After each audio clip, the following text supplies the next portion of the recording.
వేడి వేడి మిరపకాయ బజ్జీలతో పాటు పిల్లల కోసం బీరకాయ బజ్జీలు ఎలా చేయాలో చూద్దాం.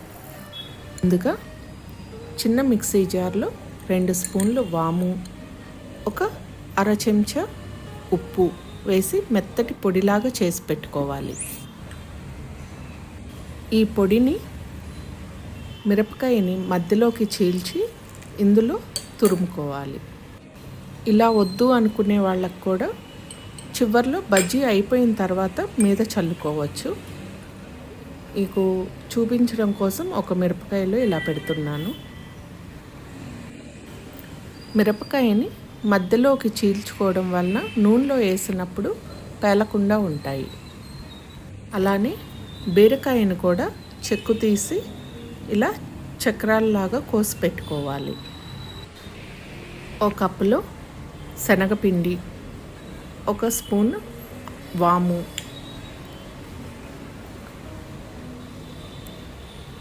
రుచికి సరిపడా ఉప్పు,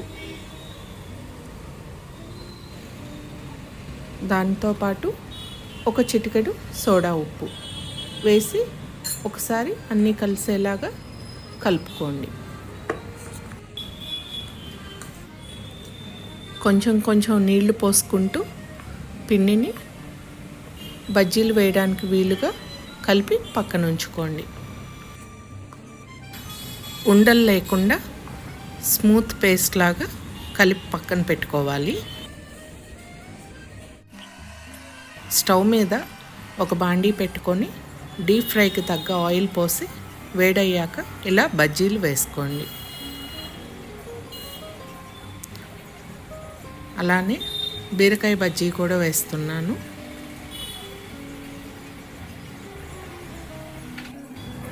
మీడియం మంట పెట్టుకొని బజ్జీలు వేయించుకోవాలి, లేదంటే లోపల ఉన్న కూరగాయ ముక్కలు ఉడకవు. బీరకాయ పచ్చి పచ్చిగానే ఉంటుంది. అలా కాకుండా ఇలా మీడియం సెగ మీద వేయించుకుంటే లోపల కూరగాయ ముక్క కూడా కరెక్ట్గా ఉడుకుతుంది.